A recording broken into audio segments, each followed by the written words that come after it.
vidéo. Aujourd'hui on se retrouve pour la première vidéo bilan lecture ou récapitulatif de mes dernières lectures sur ces dernières semaines, ces derniers mois, puisque j'avais été absente pendant une assez longue durée. Alors pendant mon déménagement, je n'ai pas tant lu que ça puisque toute ma collection était en carton, donc tout le mois d'avril et tout le mois de mai, donc j'ai pas vraiment pu y toucher durant ces 2 mois-là. Par contre, étant donné que j'étais déjà en pleine réflexion sur l'avenir de la chaîne déjà au mois de mars, mais j'avais quand même pas mal lu ce mois-là, parce que j'avais espoir stupidement que si j'en lisais beaucoup avant de partir, ce serait déjà ça qui aurait désencombré mes paquets, mais évidemment c'est pas avec une trentaine ou une cinquantaine de tomes lus que ça va changer quoi que ce soit au poids de mes cartons, donc voilà, j'en avais pas mal lu avant de décider si j'allais revenir ou pas, avant de déménager et maintenant depuis que je suis installée et que tout est disponible. Donc on va déjà faire une première partie avec du coup mes lectures du mois de mars, ou que je pense en tout cas avoir lu en mars, ce dont je m'en souviens. J'en ai déjà vendu une très grosse partie, parce que oui, dans cette vidéo, je n'ai gardé que 3 séries. Je vais donc commencer avec Might in Love, une série éditée en 8 volumes chez Picard, où je n'ai lu que les 4 premiers tellement j'ai été dépitée. Voilà, je n'ai pas terminé cette première série que je vais vous présenter, j'ai fait mon travail à moitié. Mais franchement, je n'allais pas me forcer. C'est l'histoire du coup d'une jeune fille qui retrouve son amie d'enfance qui était partie aux États-Unis durant 3-4 ans, qui revient et qui est super BG. J'aime beaucoup les histoires d'amitié, des amis d'enfance qui reviennent ou des amitiés qui se développent en amour, voir comment ils arrivent à passer cette barrière. Mais là pour le coup, j'ai trouvé que c'était vraiment pas du tout original. Je trouve que l'héroïne, elle se laisse énormément influencer par ses copines et par la popularité de son ami. Donc il revient des États-Unis, il a un petit côté exotique, tout le monde s'intéresse à lui, donc subitement elle s'intéresse à lui aussi alors qu'elle se souvenait à peine de lui. Bof, le scénario est vraiment pas terrible, les personnages ne sont pas attachants, le style est assez daté, c'est une série qui date de 2008, donc on le retrouve dans la forme très contrastée, très chargée des planches, il y a énormément de dialogues, de bulles, de cases, et donc tout ça se superpose et je trouve ça vraiment très lourd à la lecture et ça ne donne pas vraiment de très jolies planches comme j'aime. Je suis pas trop accrochée. Tout est hyper cliché, tout est hyper niais et vraiment on les voit venir à 200 km, donc voilà, vraiment je me suis ennuyée. Donc les clichés sont des clichés, pourquoi? Parce qu'on les retrouve très régulièrement dans certaines séries. Maintenant c'est vraiment le style et la patte des auteurs qui vont faire en sorte que ça se passe bien dans l'histoire, que ça coule de source et que même si ce sont des scènes clichés, bah, ça soit toujours très apprécié, très romantique et limite c'est un passage obligé que j'aime beaucoup. À partir du moment où c'est bien mis en avant, où c'est bien travaillé, ici je trouve que le scénario ça va très vite, c'est 8 tomes, c'est un condensé de plein de tropes différentes. Ouais non, non, ça m'a pas plu. Il y a éventuellement une petite intrigue autour du personnage masculin sur les raisons de son départ aux États-Unis, de son retour et de sa famille, mais en toute honnêteté, j'ai pas suffisamment accroché que pour aller au bout de ce mystère. Du coup, je lui ai carrément pas mis de notes étant donné que je n'ai été que jusqu'au 4e tome et déjà jusque-là, je me forçais. Je trouvais vraiment pas l'histoire transcendante, donc voilà, il est très vite passé au bac. En revanche, l'auteurice a également fait la série Les 4 frères Yuzuki, disponible chez Nobinobi avec 9 tomes sortis à l'heure actuelle, qui en promet déjà plus d'une vingtaine, avec un animé qui est disponible. J'ai regardé l'animé et je l'ai énormément apprécié. C'est l'histoire des 4 frères Yuzuki qui ont perdu leurs parents dans un accident tragique et l'aîné de la fratrie va prendre en charge ses 3 cadets. Il va devoir continuer de travailler tout en continuant d'éduquer ses frères en gérant les tâches de ménage et ainsi de suite. J'ai trouvé que cette histoire était pleine de drame, mais surtout très touchante parce que les relations entre chacun des frères, que ce soit la relation du plus grand avec le plus jeune, des deux qui sont très proches en âge ou de ceux-ci avec les autres, franchement, il y a une symbiose dans cette famille, ils sont tous là les uns pour les autres, il y a énormément de comédie malgré cette touche dramatique, leur situation est vraiment triste mais ils arrivent à s'en sortir et ils continuent du coup d'aller de l'avant et de vivre, de s'amuser, de jouer, franchement je trouve ça mais tellement cute. J'ai pleuré à chaque épisode tellement j'ai trouvé ça touchant. Ça donne un petit peu de baume au cœur malgré leur situation, donc j'ai vraiment beaucoup aimé. Maintenant 20 tomes au Japon, 10 déjà chez nous. Ça fait un petit peu beaucoup au niveau investissement, donc voilà, je le note pour plus tard. Peut-être un jour. L'anime fait seulement 12 épisodes, donc n'hésitez pas à aller le mater, c'est vraiment très agréable, l'animation est très jolie, les ambiances aussi, et vraiment le côté comédie qui prend plus le dessus sur les situations dramatiques, ça apporte vraiment quelque chose, vraiment un élan positif malgré la situation, donc vraiment c'est top. Passons au deuxième problème de cette vidéo, piège charnel. J'ai été très attirée par le titre et par les couvertures que je trouvais vraiment très jolies, les mises en scène, les couleurs, les tenues. Vraiment, je trouvais ça hyper stylé. Ça fait partie de la collection Red Light de chez Pika, une série en 10 tomes qui semblait prometteuse au début. Seulement au début. Et encore, seulement avant de l'ouvrir. Nous sommes dans le monde du travail où notre héroïne est planificatrice design, une sorte d'assistante des architectes de décoration intérieure. Donc je trouve que cette partie-là, adulte, plus mature dans le monde du travail, ça apporte quelque chose. Le monde aussi de l'architecture, du design, etc.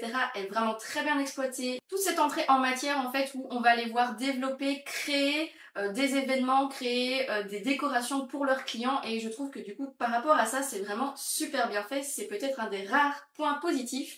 Avec le style de dessin. Le style est vraiment très joli, c'est vraiment quelque chose que j'aime beaucoup, c'est élégant, c'est sensuel, c'est vraiment visuellement ça me plaît énormément, c'est pas trop chargé, c'est pas trop contrasté, suffisamment pour pouvoir avoir un fond derrière, un petit peu de détails.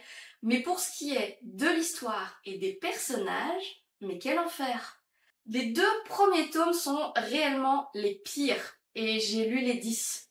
Donc l'histoire de cette héroïne qui est planificatrice dans cette entreprise de décoration d'intérieur, c'est qu'elle a une liaison avec son patron qui est déjà marié, une liaison qui dure depuis 7 ans. Et elle a peu d'espoir quant à cette relation, elle sait que ça lui met des barrières professionnelles également, mais elle ne fait rien pour se sortir de là parce qu'elle est persuadée d'aimer ce mec. Vient un challenger qui va mettre un petit peu un coup de pied dans cette fourmilière en lui disant qu'elle se fait manipuler et va même lui faire du chantage pour qu'elle sorte de cette relation toxique pour une autre. En prétextant lui vouloir du bien, en lui disant que c'est pour son avancement professionnel et qu'elle mérite mieux que ça, il a en vérité des fins personnelles beaucoup plus sombres. Et finalement, cette jeune femme qui est très droite dans son travail, qui est très passionnée, semble très mature, elle est ballottée de mecs toxiques en mecs toxiques. Il n'y en a pas un seul dans cette série qui ne soit pas hyper red flag. Ils sont tous des manipulateurs, tous des menteurs.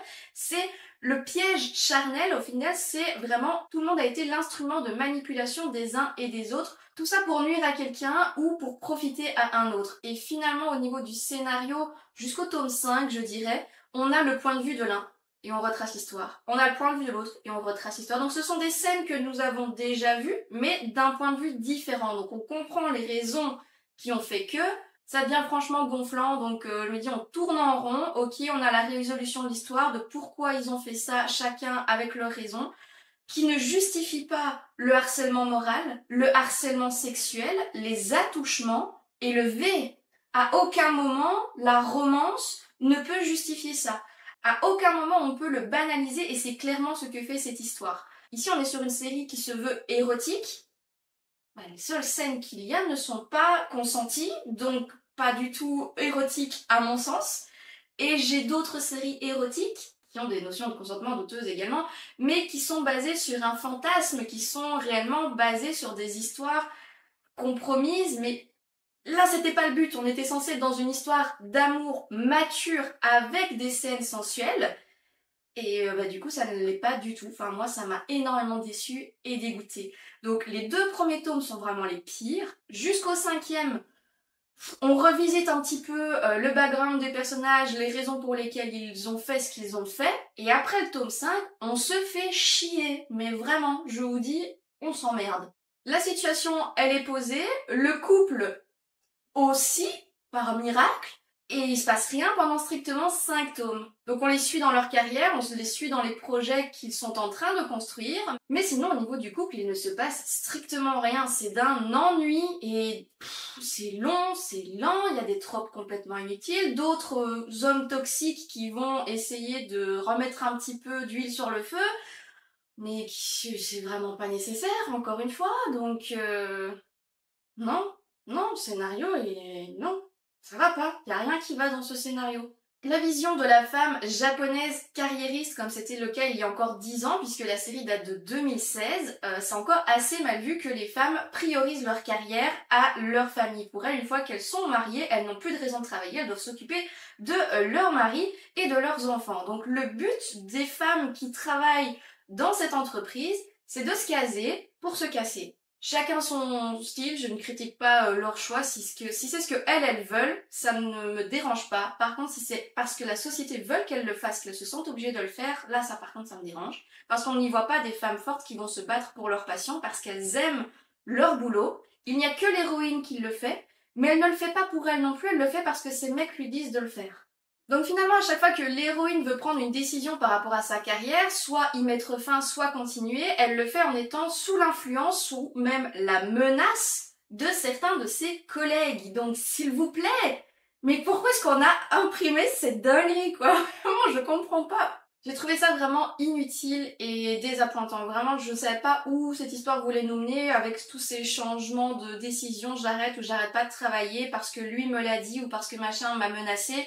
Donc, vraiment, je ne trouve pas que ça vienne du cœur, que ces convictions viennent d'elle, que ce choix vient d'elle. Et finalement, quand elle commence à avancer professionnellement, une fois qu'elle n'a plus toutes les barrières qui la maintenaient prisonnière dans la case dans laquelle on l'avait mis, et bien du coup, on ne voit pratiquement plus rien de ses créations, pratiquement plus rien de ses mises en œuvre et de son travail, puisqu'on se focalise du coup sur sa relation avec son compagnon. Et quelle relation!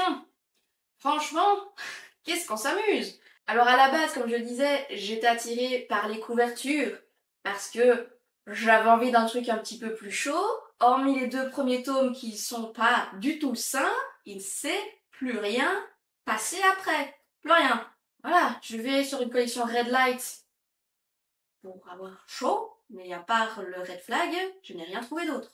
J'ai donc attribué à cette série la misérable note de 8 sur 20. Bon, pas si misérable que ça, on est à peu près sur la moyenne. J'ai attribué ces points uniquement grâce au style graphique que j'ai énormément apprécié, que ce soit au niveau des dessins, des planches et des couvertures. Et également une petite partie sur le scénario, je vais dire, du fait que ça se soit un petit peu entremêlé et que l'on comprenne les raisons de chacun, même si on n'y adhère pas et que clairement je ne les cautionne pas.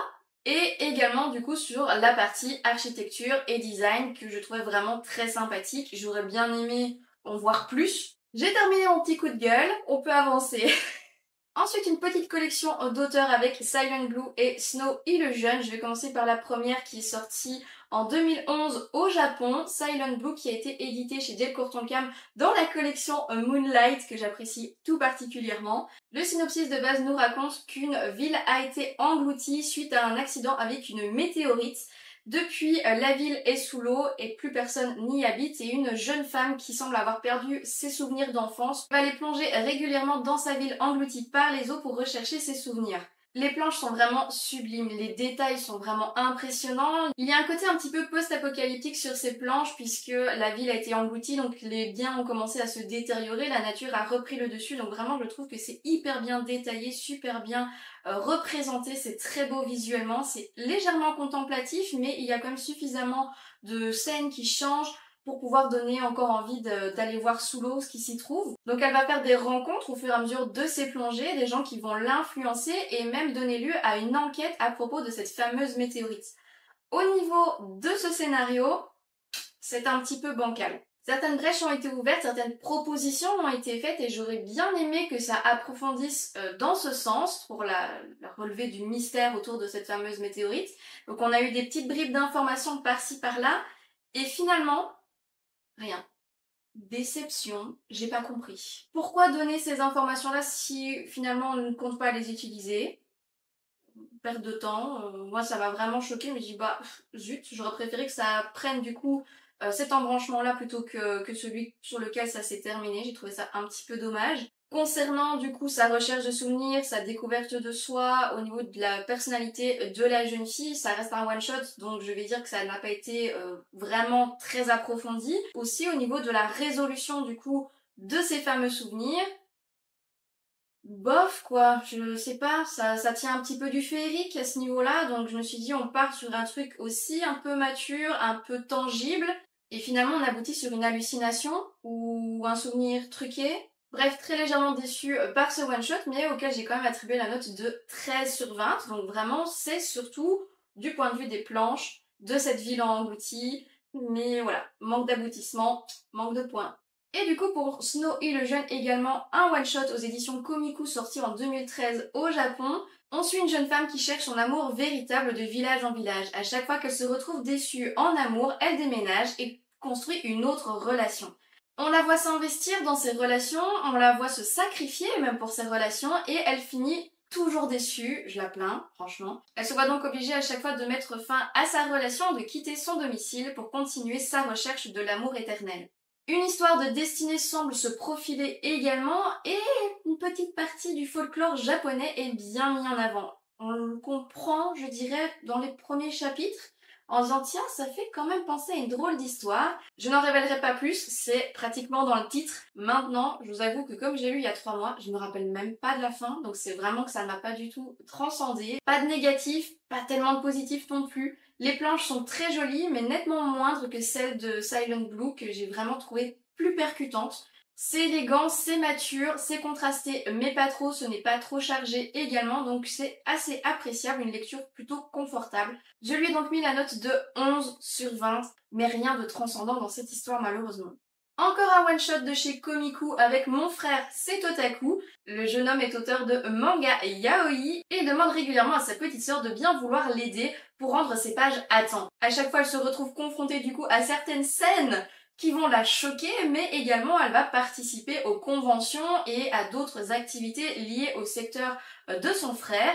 Et elle va se retrouver avec des fans hardcore alors qu'elle ne comprend absolument pas le délire qu'il y a autour des yaoi. C'est une petite comédie sympathique, c'est distrayant, mais ça n'a rien de transcendant. Encore une fois, c'est un one-shot. Je commence vraiment à me désintéresser des one-shots. Les planches, du coup, sont très chargées. Le personnage de son frère est vraiment très expressif. Il est également très exubérant. Donc, on a beaucoup de choses à lire et à décrypter au sein des planches. Donc, il se passe énormément de choses.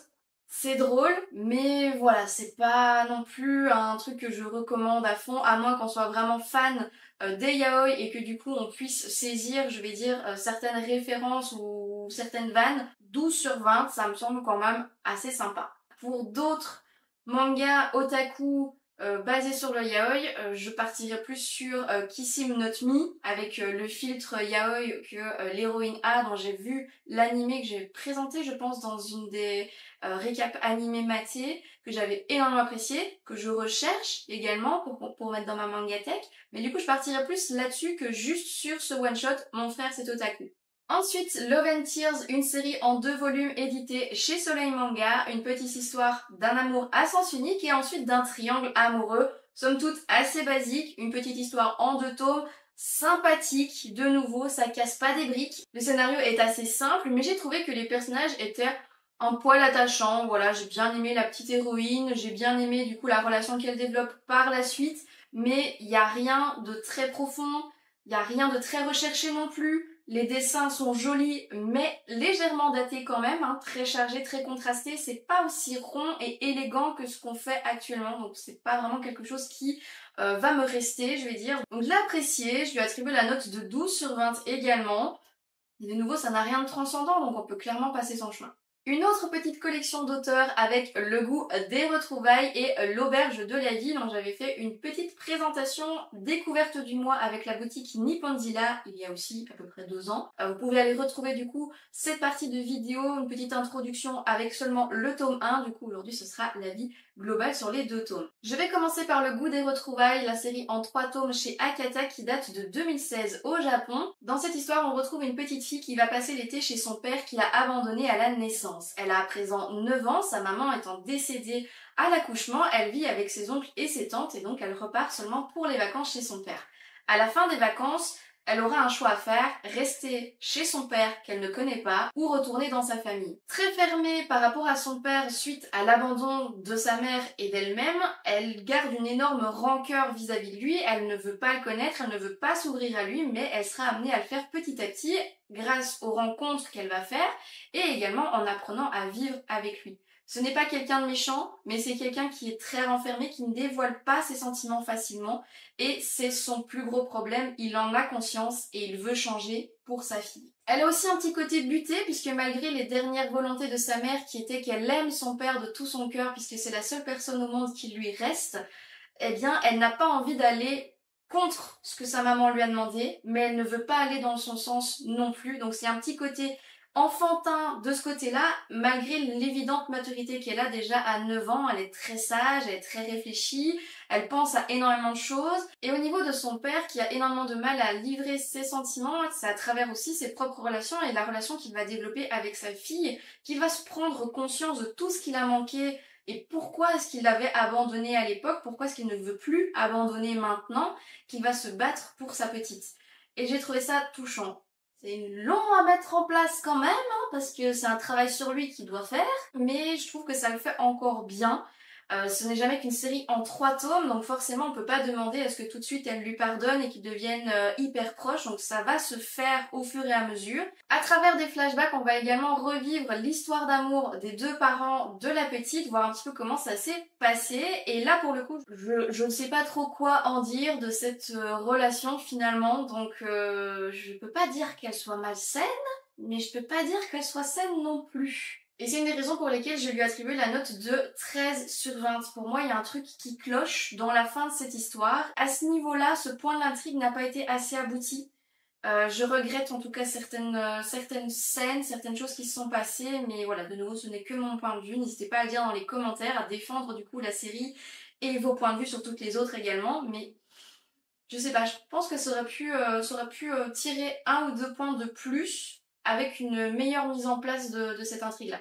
Donc pour la deuxième série, L'Auberge de la vie en 2 tomes chez Akata, un sujet encore plus difficile qui est le rapport à la mort, au suicide et à la culpabilité. Donc les âmes sensibles, s'abstenir. Si vous avez ce sujet-là qui vous met mal à l'aise, voilà, ici ça va être traité, je vais dire, de manière très légère, pour autant qu'on puisse traiter ce sujet de manière légère. Mais en tout cas, on est sur un développement personnel, une tranche de vie très positive malgré des situations particulièrement dramatiques. Le fil conducteur de l'histoire suit une jeune femme qui arrive au pic de la mort pour se donner la mort, mais elle a encore une dernière volonté à réaliser avant de passer le cap. Ce serait de retrouver son idole d'enfance, pouvoir parler avec elle une dernière fois avant de se jeter dans le vide. Située à 5 minutes du cap de la mort se trouve une auberge très chaleureuse qui fait sa pub autour du dernier bon repas avant de sauter dans le vide. C'est très accueillant. Au cours de leur séjour ou durant le repas, les clients vont se livrer sur leur situation qu'ils pensent si problématique qu'ils ne peuvent régler que par le suicide. L'équipe va alors du coup leur remonter le moral et leur apporter des solutions qu'ils pensaient impossibles. Et c'est finalement cette relation de confiance qui va se bâtir avec les serveurs et avec la gérante de l'auberge que les gens vont reprendre confiance en eux et retrouver un sens à leur vie en disant bah oui, en fait, il y a une porte de sortie, je suis pas obligée d'en arriver là, et ils arrivent du coup à éviter un certain nombre de suicides. Donc au début, on suit cette jeune femme qui se retrouve dans cette auberge pour les mêmes raisons que les autres et qui finit par se faire embaucher à l'auberge et qui voit tous les autres gens et leurs problématiques à eux. Et elle va se laisser influencer par le parcours de tous les gens qu'elle va croiser et qu'ils vont aider. Les traits sont plutôt fins, élégants, le style est plutôt épuré et lumineux. Il y a un peu de contraste, mais c'est pour pallier au manque de détails des décors et franchement je trouve ça très joli. Pour ce qui est du traitement du coup du suicide et de certains sujets, je trouve que ça survole quand même beaucoup. C'est vraiment pris de manière très légère. Je trouvais que sur certains points c'était un peu trop facile, le dénouement était un peu trop facile. Et d'un autre côté ça donne vraiment une certaine légèreté à ce récit qui parle quand même de la mort et du suicide, donc forcément on n'allait pas aller trop dans les détails psychologiques non plus. En plus du sujet de la mort, il y a aussi le sujet de la vie, d'avoir une raison de vivre, une raison de se battre, une raison d'avancer. Il y a également comment gérer sa propre culpabilité suivant certaines difficultés, suivant certaines situations. Donc voilà, je trouve qu'il y a plein de sujets, plein de thématiques qui ont été abordées, mais de nouveau un petit peu trop en surface. J'ai trouvé du coup qu'il manquait un petit peu de profondeur aux personnages principaux, donc l'équipe de l'auberge, il manque un background qui n'est pas vraiment expliqué. On a des petites bribes d'informations par-ci par-là, mais on n'a pas de résolution vraiment finale à leurs problématiques, les raisons qui les ont poussés à travailler à l'auberge de la vie, à 5 minutes du cap de la mort. On n'a pas toutes les informations, je trouve, et ça a été assez survolé, surtout du point de vue de l'héroïne. J'ai eu l'impression que sa problématique s'est réglée en 2 secondes, j'ai même pas compris, je veux dire, l'ampleur qu'il y avait derrière, tout le drama qu'elle faisait dessus, finalement c'est résolu beaucoup trop vite et beaucoup trop facilement. Et je dirais que c'est même pire pour la tenancière de l'auberge, la patronne. Sa résolution à elle est un petit peu trop tirée par les cheveux à mon goût. Là, vraiment... J'ai pas compris ce dénouement, je n'en vois pas le symbole, je n'en vois pas ce qu'on peut en tirer en fait, donc La relation entre les membres de l'équipe est très sympa, ils vont tous se tirer vers le haut quand il y en a un qui a un coup de mou et qu'on se dit aïe aïe, il va finir par sauter. Ils sont là les uns pour les autres, donc vraiment je trouve que la symbiose est vraiment très cool. Mais au niveau de la résolution de leurs histoires personnelles, pas plus que ça. Donc finalement, je lui ai quand même mis la note de 14 sur 20 parce que j'ai trouvé les histoires des clients très touchantes. La résolution de leurs problématiques, même si elle est un peu trop simple, est très significative, je vais dire, de ces problématiques-là. Et c'est aussi touchant de se dire que tout le monde n'a pas la même sensibilité, quelque chose qui pourrait nous blesser pourrait carrément abattre quelqu'un. Chacun dans ses bottes, il faut savoir ce que l'autre a vécu pour avoir vraiment une vraie empathie, se mettre à sa place et se dire que même si toi ça te touche différemment, tu aurais réagi différemment, c'est pas le cas de tout le monde. Je trouve qu'il y a une vraie empathie autour des membres de l'équipe et de ses clients et donc je trouve que le message il est super positif. Après voilà, ça manque peut-être quand même d'un chouïa de réalisme. Mais le but c'est pas non plus de nous faire encore plus déprimer, hein. Voilà, je pense que c'est suffisant pour l'histoire courte que c'est. Au final, c'est assez positif comme avis, mais ça ne me donnera pas envie de le relire, donc je l'ai baqué avec les autres. Ensuite, dans une autre collection d'auteurs, Le Spectre de ton désir et Cher. Le Spectre de ton désir est un one-shot publié chez Akata que j'ai acheté très récemment et que j'ai lu dans la foulée. C'est un one-shot, donc encore une fois, je ne m'attendais pas à grand-chose et de fait, je n'ai pas été déçue puisque je n'ai pas été non plus impressionnée. L'histoire donc d'une jeune fille qui traverse une sale période, elle est mannequin, en tout cas elle a un métier où elle est très visible et une information a fuité comme quoi elle a fait refaire son nez, donc elle se fait harceler, elle a une mauvaise publicité qui est en ce moment sur elle et elle en vient à penser au suicide où finalement un fantôme va arriver chez elle, celui d'un de ses plus grands fans qui va tenter de l'empêcher de se suicider. Ben oui, on reste encore dans des sujets de ce genre. Et donc c'est un petit one-shot qui parle énormément de confiance en soi. Il y a également du coup une partie comédie avec les situations avec le fantôme qui peuvent parfois être assez drôles, qui va alléger du coup les intentions suicidaires de la jeune fille. Il va y avoir du coup toute une reconstruction qui va être faite autour de ce personnage et une intimité qui va se créer avec ce fantôme. C'est déjà un style qui me correspond un petit peu plus en rondeur, avec de jolies ambiances, malgré le ton un petit peu glauque du récit. La résolution finale, je l'ai trouvé très sympa, et surtout le message que ça veut faire passer au niveau de l'acceptation de soi que je trouve vraiment sympa. Mais ça reste un one shot, c'est distrayant, c'est sympathique, mais malheureusement c'est pas quelque chose que j'aurais envie de relire, puisqu'au niveau de l'histoire ça ne m'a pas choqué, pas transcendé, ça m'a pas transporté. De cette autrice, j'ai également lu sa deuxième collection chez Akata en 3 volumes, il s'agit de Cher, qui a été publiée au Japon en 2017. J'avoue, je l'ai lu en scan pendant le mois où du coup mes collections étaient indisponibles, donc comme je pouvais pas avancer sur celles que je possédais déjà, j'ai trouvé le moyen de lire les collections d'auteurs que je ne possédais pas en illégal. Alors oui, je suis pas hyper fière de cette partie-là, mais j'allais pas souscrire à un abonnement pour 1 mois et demi, 2 mois où je n'aurais pas été avec ma collection, donc voilà, je m'excuse pour ça. On va pas faire un débat sur la scan trad, les sites illégaux, etc. Maintenant, les collections que j'ai lues en scan m'ont permis soit de faire un choix en me disant c'est pas de l'argent que je vais investir dessus, et autrement, il y a aussi d'autres collections pour lesquelles je vais investir parce que j'ai certifié les premiers tomes, et pour celles-là, j'ai pas lu la suite justement pour pouvoir me forcer à acheter le reste. Mais c'est pas le but de cette vidéo, donc je vais revenir sur le principe que j'ai lu, Cher. Donc Cher, c'est l'histoire d'une jeune fille qui est un petit peu perdue dans sa vie, ne se sent plus à l'aise chez elle, sa mère s'est remariée, elle n'est pas du tout à l'aise avec cette nouvelle situation et elle fait la rencontre d'un jeune homme dans le café où elle travaille qui est homosexuel et elle est très intriguée par son mode de vie, ses préférences et le personnage en question. Elle va aller jusqu'à chez lui pour lui demander d'habiter avec elle, ou en tout cas de la laisser habiter avec lui, le temps de le connaître et de comprendre sa situation. Je trouve ça très bizarre, personnellement. Là pour le coup, je voyais vraiment l'histoire de colocation, ce qui est le cas, puisque la maison dans laquelle il vit, il n'y vit pas seul, il y a tous des colocataires avec qui partagent déjà la maison. Alors autre chose que je ne comprends pas bien, c'est que le garçon accepte tout simplement en lui disant bien que la colocation dans laquelle il vit, donc avec les autres colocataires, est déjà complète et qu'elle devra du coup se contenter de dormir dans son lit avec lui, en lui faisant promettre bien évidemment de ne surtout pas tomber amoureuse de lui puisqu'il ne pourra pas lui rendre ses sentiments. Et c'est là que ça continue encore dans cette petite impression de malaise. Déjà tu ne le connais pas, tu vas squatter chez lui, dans son lit, alors même s'il n'est pas attiré physiquement, sexuellement par les filles, je trouve ça quand même vachement spécial. La personnalité de la jeune fille, bah, j'ai même envie de dire qu'elle n'en a pratiquement pas, puisque, je veux dire, à part se rendre utile au ménage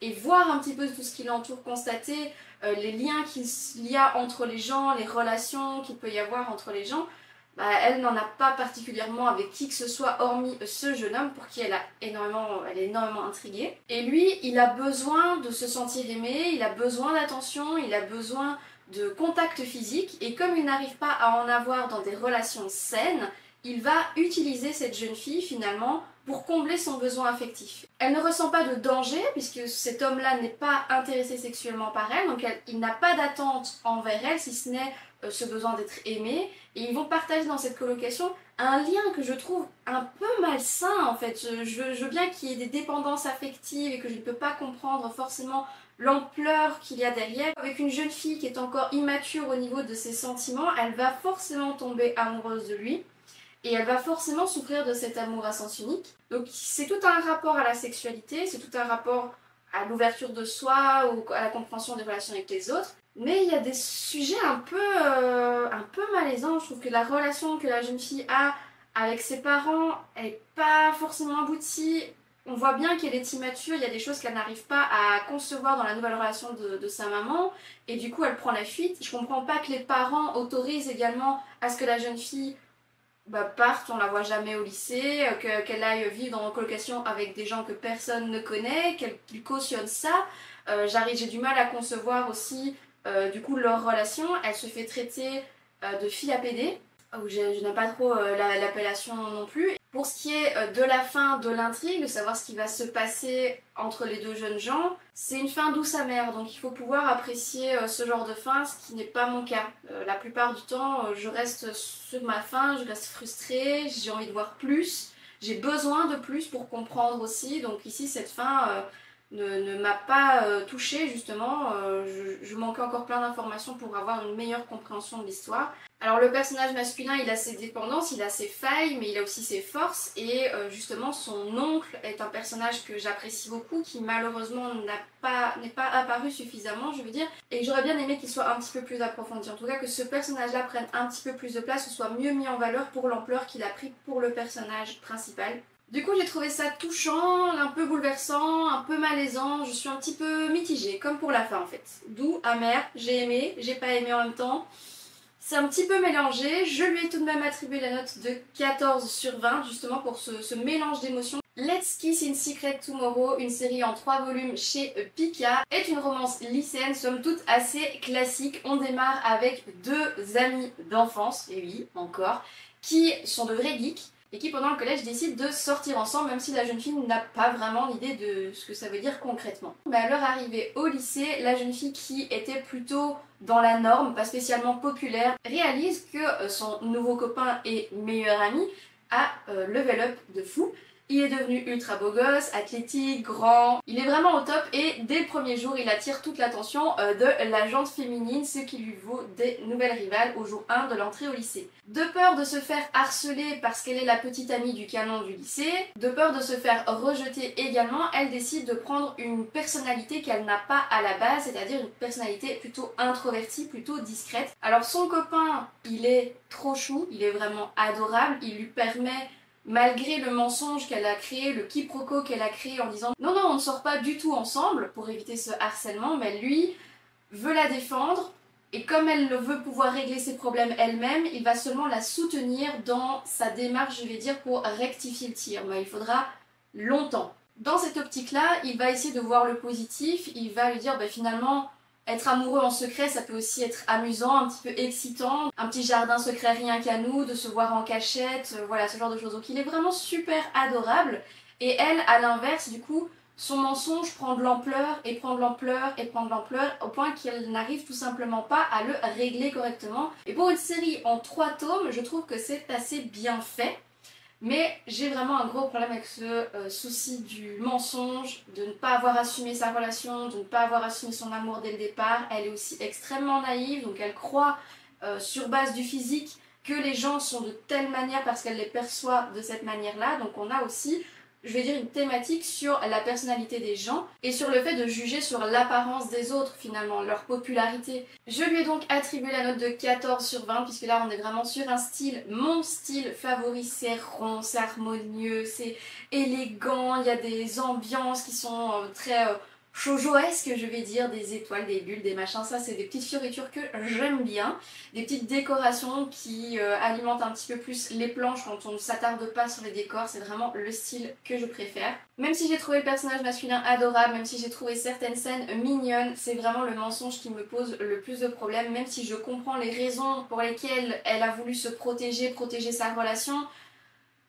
J'ai un peu de mal, voilà. Du coup, je suis pas, je l'ai pas gardé. Voilà, je préfère mettre le budget sur une série qui me plaira beaucoup plus au niveau des histoires d'amitié et d'amour, donc voilà, tant pis pour celle-là.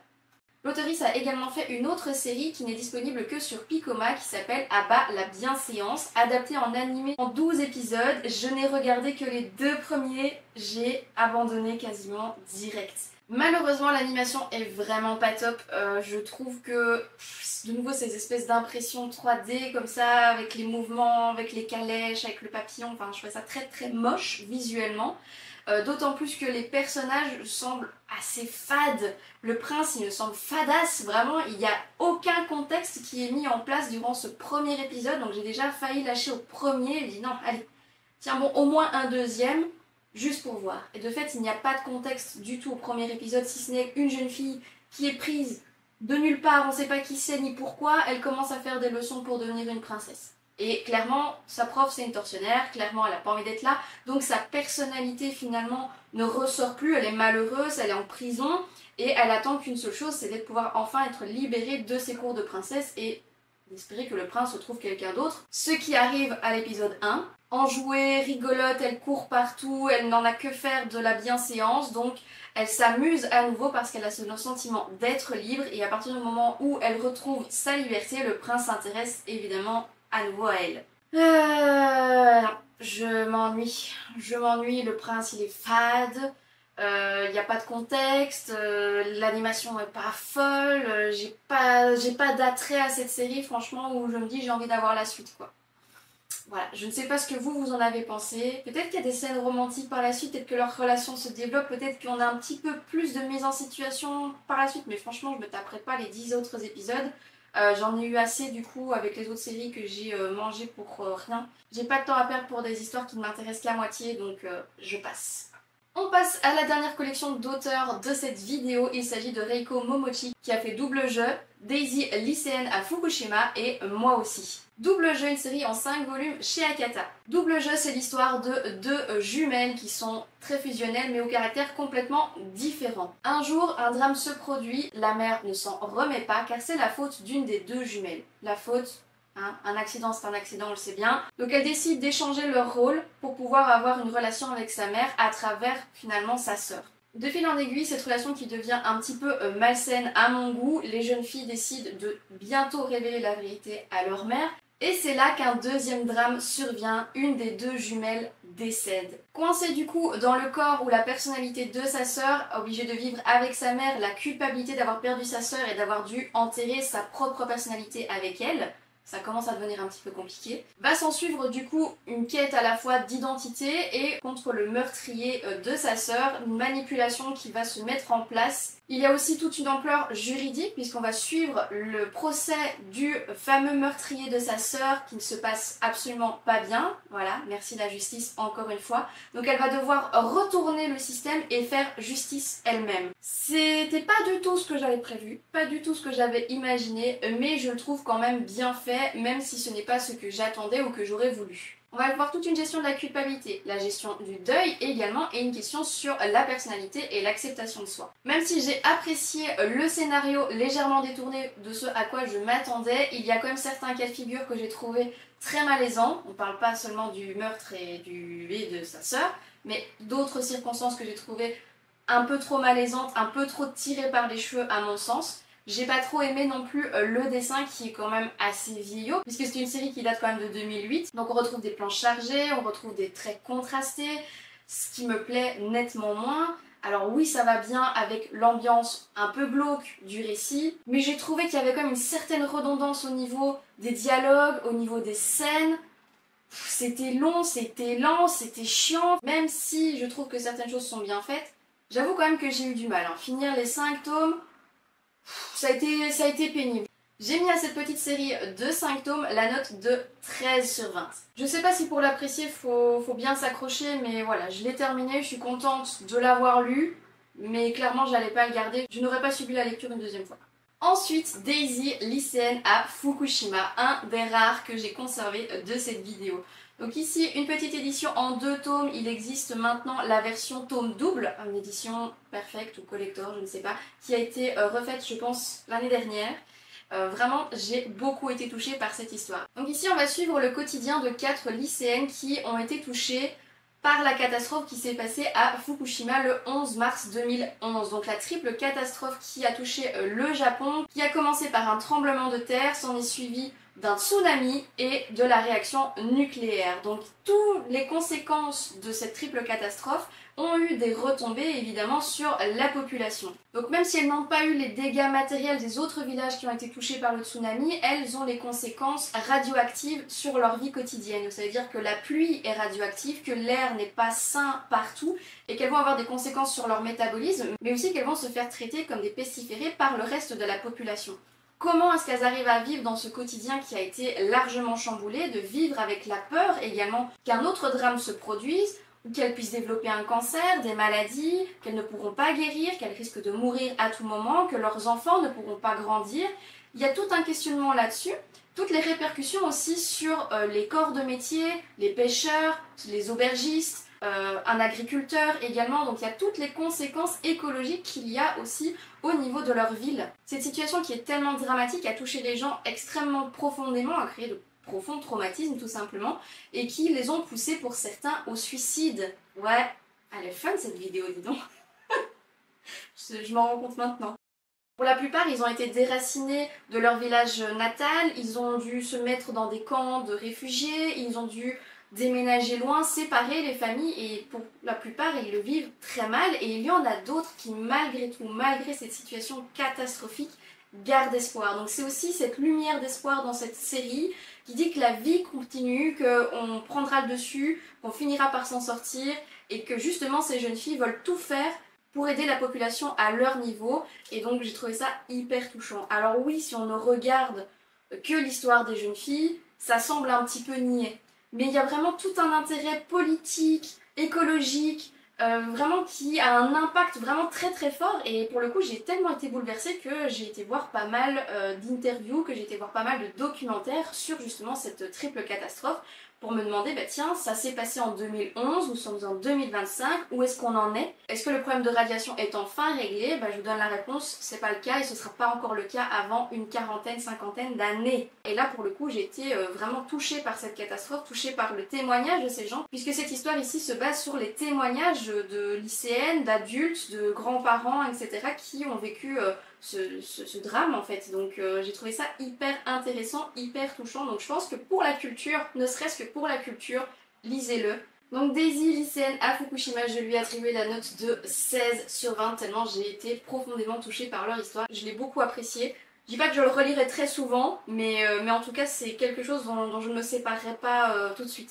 Toujours de Reiko Momochi, sa dernière série, c'est Moi aussi en 2 volumes, toujours chez Akata. Ici on est dans un autre registre, un autre trauma qui est le harcèlement sexuel et la dépression. Je les ai vraiment choisis pour cette vidéo, je sais pas, j'étais dans une vague, un mood un peu particulier apparemment. Ici c'est l'histoire d'une jeune femme qui est opératrice téléphonique et elle adore son métier, elle adore former de nouveaux étudiants, de nouveaux intérimaires à ce travail. Elle est vraiment très compétente et s'instaure un climat assez difficile à son travail, c'est qu'elle se fait harceler sexuellement par son supérieur direct.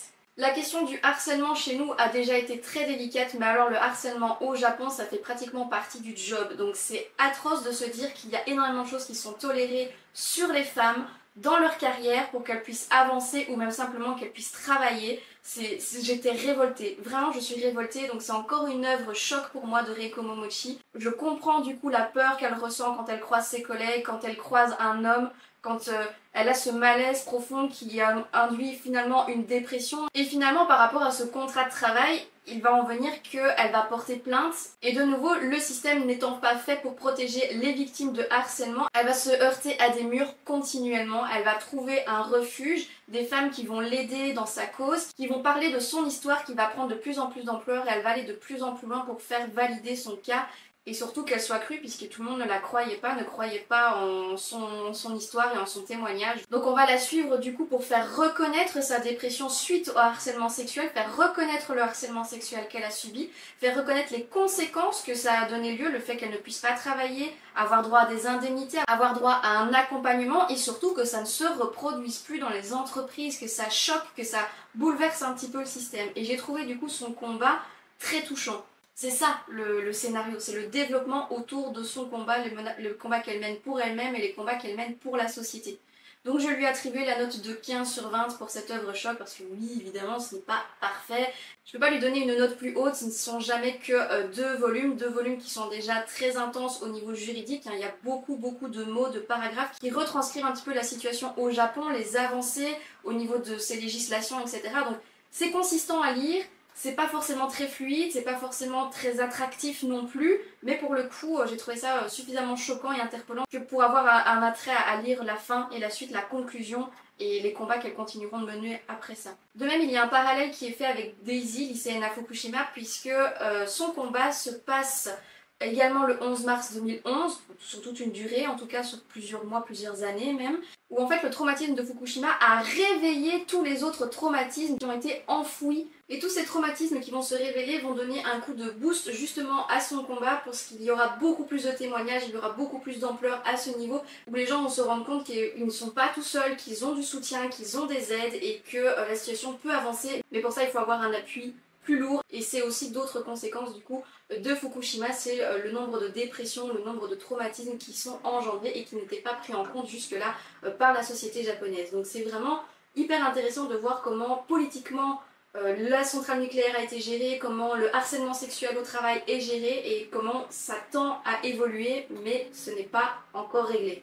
Dernière série de cette vidéo, il s'agit de Je veux manger ton pancréas, une série en 2 tomes chez Pika Éditions. Il existe également le roman et l'adaptation animée en film, donc un long métrage qui est un véritable traumatisme également. Je veux manger ton pancréas, c'est l'histoire d'une jeune lycéenne atteinte d'une maladie incurable du pancréas. Elle est très solaire, très joviale, très populaire, elle a énormément d'amis. Tout l'opposé du coup de l'ami qu'elle va se faire, un jeune homme très discret, très solitaire qui ne s'intéresse à rien ni à personne. Il veut vivre sa petite vie et n'a aucun intérêt à avoir d'interaction avec les autres. Il est le seul à découvrir son secret et le seul à qui elle, du coup, elle peut être honnête, se livrer et être totalement elle-même. Et elle va tout doucement le faire sortir de sa coquille, le faire s'ouvrir aux autres sans même qu'ils ne s'en aperçoivent. Je suis hyper touchée du coup par leur évolution, leur relation. Lui qui commence du coup à porter un intérêt sur les autres, à s'intéresser à elle plus qu'à sa maladie, à commencer à s'ouvrir. Donc vraiment je trouvais que le développement des personnages, en plus des planches qui sont vraiment très jolies, à la fois élégantes, matures pour pouvoir porter aussi ce récit qui est assez dramatique. On le sait, elle est condamnée. Et il n'en prend vraiment conscience que lorsque son état s'aggrave. Et là pour le coup, vraiment ça m'a détruite, ça m'a crevé le cœur. Je suis restée choquée mais tellement longtemps, j'ai encore l'image en tête. Je veux pas vous spoiler plus mais franchement je veux manger ton pancréas. Si vous ne voulez pas les lire, si vous ne les trouvez pas d'occasion, je pense qu'ils sont encore édités par contre, regardez le film. Regardez le film, déjà la bande son est magnifique, l'animation aussi. Et ça reste tout aussi choquant que dans la version papier.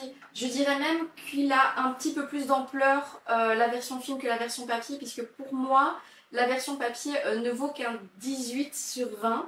Il y a 2-3 points que je n'ai pas compris, que je n'ai pas réussi à éclaircir le mystère. Je ne sais pas si c'est au niveau de la traduction, mais pour moi il y a des choses qui ont été laissées en suspens. Des discours qui sont parfois un petit peu longs, qui manquent un petit peu de naturel. Mais voilà, la version film en tout cas, je vous la recommande chaudement. Voilà, si vous avez envie de passer toute une soirée à renifler, voilà, entouré de vos papiers de mouchoirs.